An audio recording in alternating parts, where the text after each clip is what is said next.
What's up, my homies? Everyone ranging from the gays to the days, and everyone inside and outside that range. I hope everyone is having a lovely, beautiful, and amazing day so far. Ooh, this is my bear. Her name is Tallulah. She's very epic. Yeah. So a new thing that I started is that like when I make a video, I'm gonna be holding a stuffed animal because I'm a very anxious person, and when I'm talking about stuff like this, I'm like you won't be able to see my hands, but sometimes like I'll be like playing with my nails or like just like popping my fingers or grabbing stuff. Like I'm like, so I just decided I'm gonna have a stuffed animal, so I'm not doing that and distracting any of you guys if you can see that. So yeah, we got stuffed animals now. Also, I'm obsessed with my makeup right now. Like, what? Yeah. Anyways, today's case is a case that I have never heard of, and it takes place in Minnesota to celebrate Big Time Rush's reunion shows, which I am like, Kendall? That's all I gotta say. Kendall. Also, you should subscribe to my ex-boyfriend, or at least watch his recent video. That'll be in the description. Like, his channel will be in the description. We don't talk anymore, but his video said if this blows up, that he said, like, I think the title was like, if this blows up, I get a PS5 or something like that. So yeah, you should do that because a PS5 is a PS5. I don't care if we're still talking or not. But anyways, yeah, let's get into this case. Oh wait, before we do, warnings. Warning, this video contains a lot of mentions of rape, sexual abuse, and some mentions of alcohol. So if that's not something that you would like to hear, then I suggest you click out of this video. I'll give you 5 seconds. 5, 4, 3, 2, 1. Okay, for those of you who still are here, I do want to give you another warning that there is not a lot of information on the victims, and I usually like going and telling the victims' stories, like about their lives, but unfortunately this time I can't because there just isn't a lot of information, and yeah, it's heartbreaking. It truly is. So anyways, let's just get into this case. In July of 1986, a woman named Kathleen Bowman was found murdered and raped, and partially naked in a position that was like very demeaning and like very like exposed. Kathleen, who was only 19 at the time of her death, was found under a tree near a railroad warehouse in Minneapolis, Minnesota. Kathleen passed away on July 27th, 1986. A year later, another woman named Angeline Whitebird Sweet was found murdered and raped in a similar way as Kathleen. Angeline was 26 at the time of her murder, and she was also found partially naked and in a demeaning pose. Oh gosh, and she was found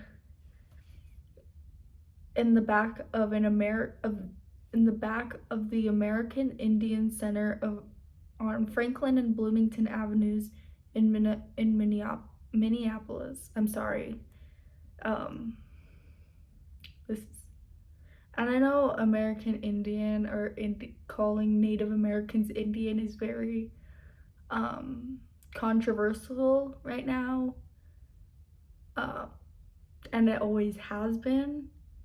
but that's just the name of the building. I don't mean to offend anyone when I say that, because that's just the name of the building. That's what it said in the article. So I'm so sorry to anyone who would like not like that wording, you know? And then she was murdered on April 12th, 1987, and her body was found sometime in April of 1987. I don't know when, neither do I know Kathleen's time. I don't know when Kathleen was found either. I just know the month that they were found, and it's so sad that I couldn't even find a day that their body was found. It's just sad. Not even a month later, a 21-year-old woman named Angela Green was found murdered under the Park Avenue Railroad Bridge.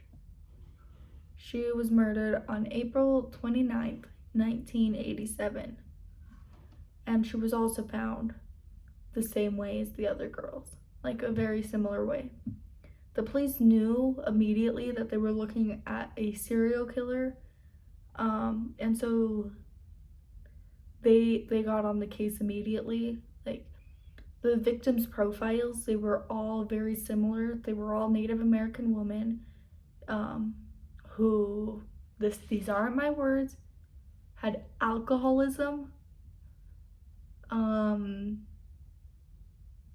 They drink alcohol. But you know, no shame to that. Like, honestly, like, if you drink alcohol, you do you, as long as you're not hurting anyone else or yourself. Okay, they were usually found in bars or on the streets, and so they were like, you know, anyone could have done this to them because they were all very similar people. No, they had very similar profiles, you know? They were all young women, Native American, and yeah, they would drink. Oh gosh, I feel so bad saying that. I'm so sorry. This case is so hard to word because all the articles that I read were just pretty much the same thing over and over again. And it's just so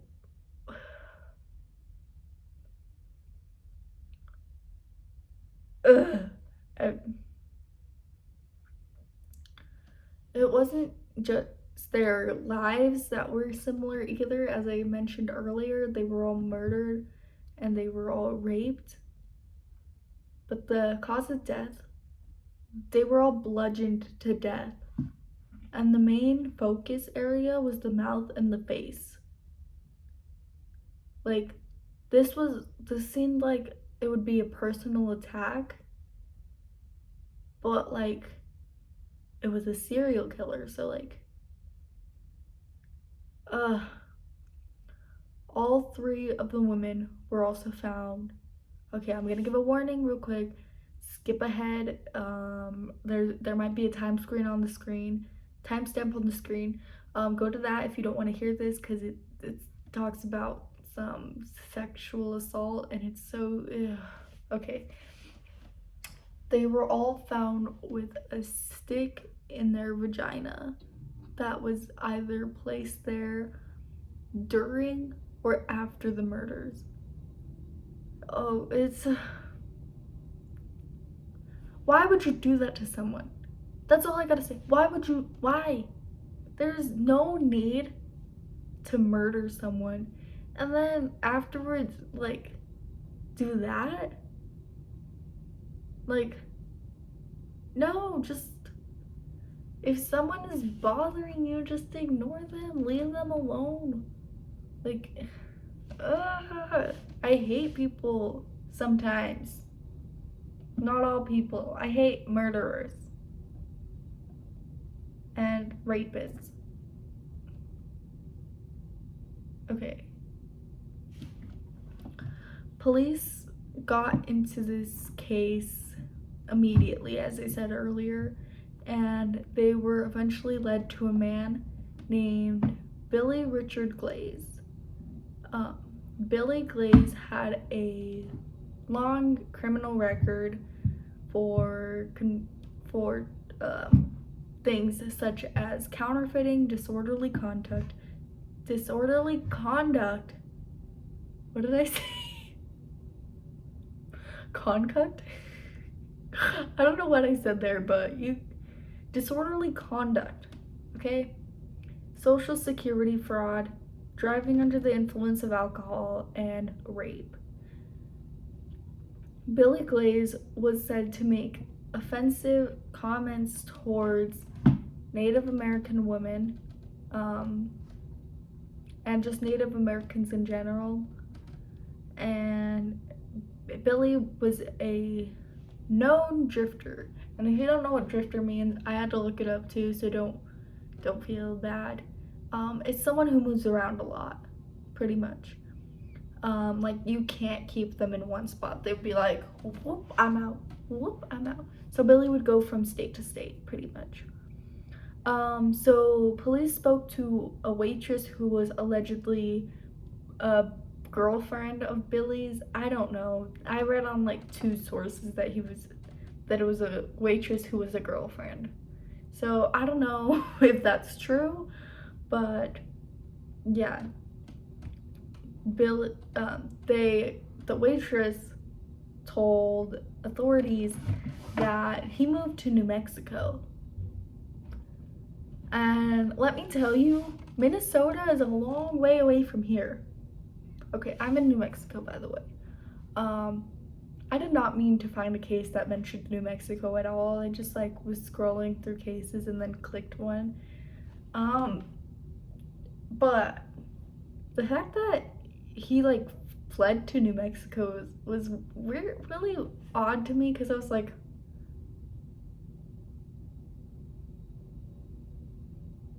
huh? You know, I thought that someone in my family would have heard about this, because my family loves true crime. Like, on Thanksgiving, we were talking about murder. Like, not murdering someone, we were talking about true crime. So I was like, when I heard about this, I was like, did nobody in my family hear about this? Huh? I have a new story, guys. So Billy was arrested in New Mexico for driving under the influence of alcohol once again, but also he was on violation of probation. And you might be wondering, why was he on probation? He was on probation for rape, for a rape charge that happened in Texas. Texas is right next to New Mexico, by the way, if you didn't know that. It's like, so here's New Mexico, here's Texas. And then Minnesota's like over there. So the officers who arrested Billy also searched his truck. And guess what they found in the truck? A bloody shirt, a crowbar, and a nightstick. And if you don't know what a nightstick is, it's like a baton. I had to look up what a nightstick was, because I was like, what the frick is a nightstick? It's a baton. If you don't know what that is, it's like a stick thing that, you know, like in those old, like, movies or shows that had, like, cops and they would carry around, like, things that looked like bats? Yeah, that's what it is. That was a very bad description. But you get the point. So there was hair on the crowbar, and that hair was tested, and that's what tied him to the murders. I don't know whose blood was on the shirt, but yeah, there was a bloody shirt.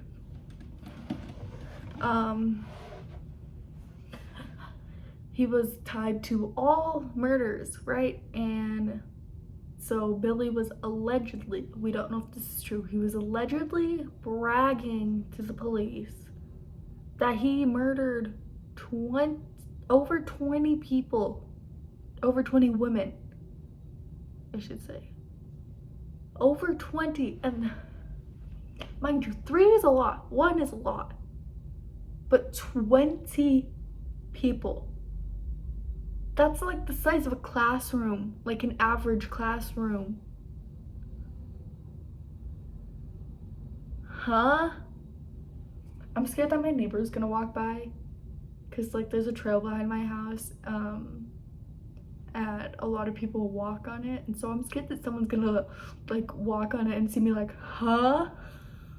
You know? But he later claimed in interviews that he was innocent, and here's a clip of that. I did not murder nobody. I couldn't murder nobody. I don't have it in my heart to. I've beat women up before. You beat women up? Well, hit them in the mouth or something, you know. Drinking. Is it possible you got so drunk you didn't know what you were doing? Nah, I never get that drunk. You've lied about your name. Yeah. You lied about that you're American Indian. Yeah. You're not an American Indian. No. You tell a lot of lies. Yeah. What about murders? Nah, I've never murdered nobody. So just the way he talked sent shivers down my spine, and I'm not talking like spooky scary skeletons or whatever. I'm talking like, ugh, you know, like, spoiler alert, he's dead. But if he wasn't dead, I would make sure I stayed as far away from him as possible, because just the way he talked, he just gave me bad vibes. Like, you know those people who, like, when you hear them talk, you're just like, they give me bad vibes. I'm gonna stay away from them. Yeah, that's how I am with Billy. Like, just yeah, you know. So, and I also don't know whose hair was found on the crowbar, but yeah, it was someone's hair. And I'm assuming it was one of the victims. So eventually hundreds of witnesses came forward and were interviewed. Like, hundreds of witnesses from around the US. Not just in Minnesota or New Mexico or Texas, but around the US. And people were there like getting interviewed, and apparently he knew the victims. He allegedly knew the victims, and he was apparently seen with them shortly before they were murdered. If that doesn't scream guilty, I don't know what will. Because a lot of the times in true crime cases, it's usually someone you know. And that's terrifying. Sorry to anyone who I gave trust issues there, but it's true. A lot of the time it is someone you know, and it's disgusting. So during the trial, he was still like saying, yeah, I'm innocent. But like when he was in custody, other prisoners said that he told them that he was guilty, but he was scared of getting the death penalty, and so he was gonna stay saying, oh, I'm innocent, I didn't do it, I'm innocent. Dude, no. Lying hurts your soul. Okay, and I'm not a religious person, okay? I'm very spiritually active, but I'm not a religious person. But I do believe lying hurts your soul. Just don't do it. Just don't lie. Don't murder. Don't do bad things. Be a good person. Yeah, that's your speech for today. Be a good person, please. So, some of the witnesses testified against Billy Glaze during his trial, and he was like, oh, shoot. He didn't say that, but I'm pretty sure that's what he was thinking.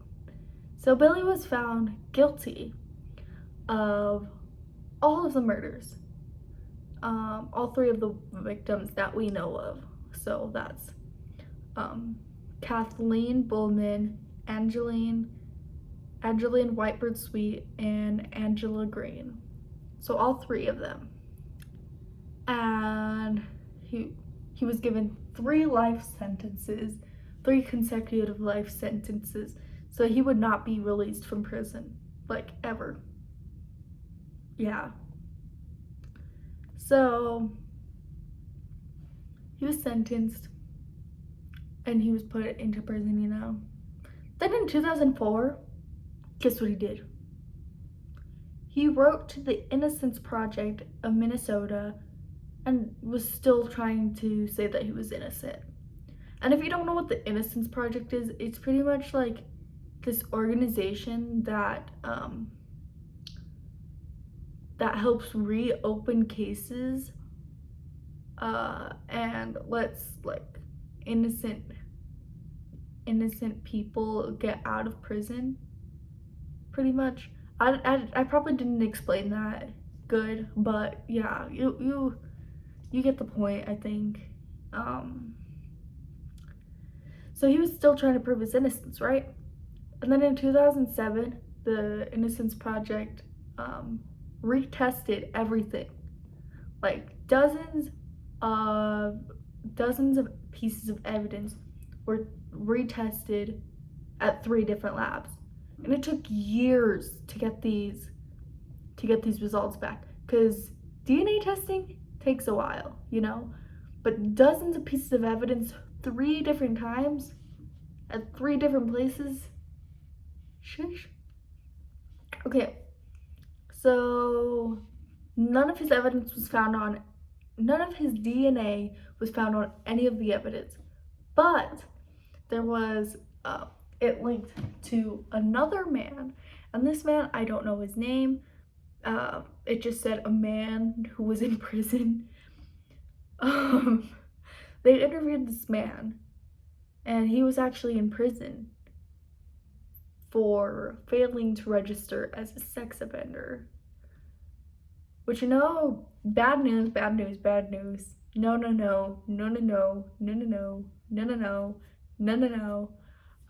Yeah, his DNA was found on like a swab from a rape kit from Angela Green, and from a fresh cigarette butt from, I think it was Angeline Whitebird Sweet's, what's the word? Crime scene. I don't know how I forgot that word. The words. Crime scene. But yeah, it was found on, like, partially on a cigarette butt. Like, very little bit. But, in 2012, he was interviewed while he was in prison, and he said he had no idea who Angela Green was, and he denied ever having sex with her. And so he wasn't looked into further. And one of the witnesses from the previous trial recanted everything they said. He was like, okay, maybe I didn't see him. And then another witness, they just didn't think that they could believe them, because they were claiming to have witnessed over 50 murders. I'm sorry, but if you witness even one murder, you should go to the authorities immediately. But 50, over 50.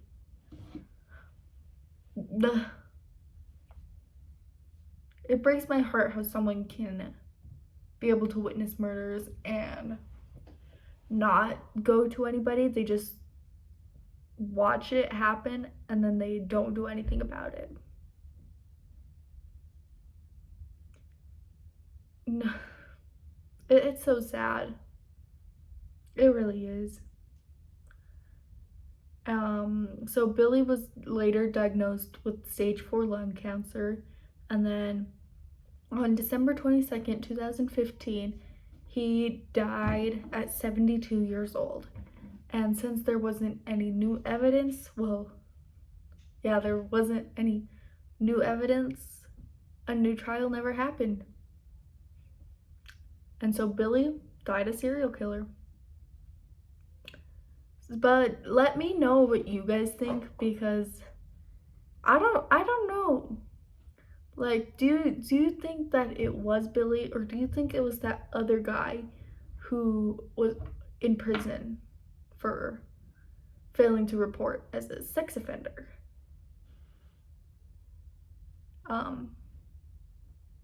Failing to register as a sex offender, I meant to say. Let me know. Because I don't know.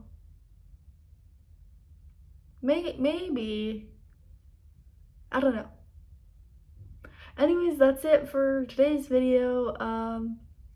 Another video will be out shortly. I'm gonna start my research for that tonight. Make sure you go check out my, I don't know if I said this in the first video, but in the intro thing, you should check out my ex-boyfriend's channel, or at least his recent video. Go like it, go subscribe to him. He's a really nice person. We haven't talked since March.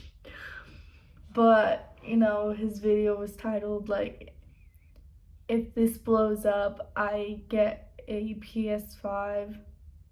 And a PS5 is a PS5. So go check him out. Cause yeah. And I'm sorry if I sounded really all over the place today.